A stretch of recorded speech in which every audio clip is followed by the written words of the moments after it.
अगर कोई आपसे कम चार्ज करके आपको ज़्यादा क्वांटिटी दे रहा है ना, इट्स मीन कि वो क्वालिटी अच्छी यूज़ नहीं कर रहा है। क्योंकि सीधी सी बात है, एक केक के मैंने वनीला फ्लेवर के प्राइस 3500 बताया था, जिसमें कुछ बटरफ्लाइज थी, एक डॉल का टॉपर था और 4 से 5 फॉक्स बॉल थी, ठीक है।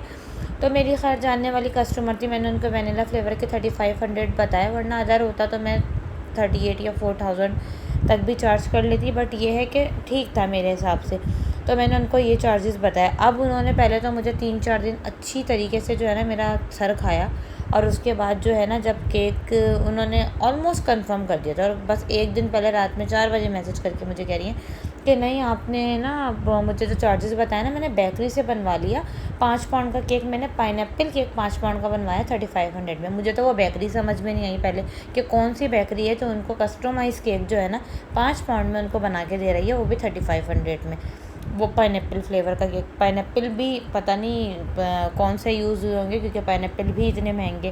खैर देखिए, हर किसी का अपना होता है। मुझे नहीं लगता कि अगर आप लोग अपनी मेहनत का ही चार्ज नहीं करें तो मेरे ख्याल से बिज़नेस करने का कोई फ़ायदा नहीं है। अब एक टॉपर अगर हमें बनाने में 4 से 5 घंटे लगेंगे तो हम उसके हिसाब से चार्जेस लेंगे। हर चीज़ ये नहीं होती कि केक पे मटेरियल क्या लगा आपको उसके हिसाब से चार्जेस करने होते हैं। अगर कोई ऐसा फ़ीचर आपने बनाना है, मिसाल के तौर पे फॉन्डेंट से कोई करैक्टर आपने बनाना है या कुछ भी आपने बनाना है जिसमें आपका बहुत टाइम लग रहा है, ठीक है, 4-5 घंटे लग रहे हैं, तो फिर आपको आप जो है ना उस हिसाब से चार्ज करेंगे। होम बेकर्स का तो यही हिसाब होता है, किसी का हो ना हो, मेरा यही हिसाब है। क्योंकि देखकर बात वही है, टाइम इज़ मनी, ठीक है। टाइम इतना रिक्वायर्ड होता है। अब ये केक की आप बात कर लें, 4 मिनट लगे थे मुझे इसको जो है ना फ्रॉस्टिंग करने में, ठीक है। मैंने इसकी ईज़िली फ्रॉस्टिंग कर दी थी। बल्कि ये जो हाफ़ डन केक है मैंने मेरे ख़्याल से उससे भी पहले कर लिया होगा। ये बहुत जल्दी मेरा काम हो गया था। कि स्पीड है, अब ज़ाहिर सी बात है, एक्सपीरियंस है।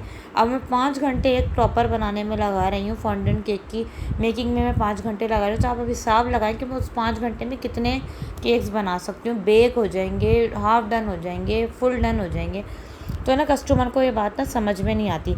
ऑर्डर देना नहीं होता, बस जो है ना दिमाग ख़राब करना होता है और टाइम वेस्ट करना होता है मेरे हिसाब से। और कोई जो है ना कस्टमर्स के पास काम नहीं होता मेरे ख्याल से। वो मेरे पास जो आई थी ना, वो सिर्फ एक पिक्चर लेने आई थी और आइडिया लेने आई थी, और वो ही पिक्चर उन्होंने बेकरी वाले को उठा के दी और उन्होंने वो केक उनका कस्टमाइज़ कर दिया, जिसमें खैर डिफरेंस था, ठीक है। क्योंकि जो चीज़ें हमने यूज़ की थी उन्होंने, आपको पता है बेकरी वाले कोई ऐसे ऑर्डर्स दे के तो कस्टमाइज़ चीज़ें बनवाते नहीं हैं। तो उन्होंने बस जिसको कहते हैं ना जुगाड़ लगाना, उस तरीके से खैर बना के उनको रेडी कर। खैर आप लोगों से रिक्वेस्ट है, अगर ऑर्डर देना हुआ करें प्लीज़ जब भी आया करें, इस तरीके से ना किसी का टाइम वेस्ट मत किया करें। खैर ये केक हमारा बन के रेडी हो गया था। 2 पाउंड्स का चॉकलेट फ्लेवर का केक था। क्लाइंट को केक बहुत पसंद आया था, उनका रिव्यू माशाल्लाह से बहुत अच्छा था। Thank you so much for watching. अल्लाह हाफ़िज़।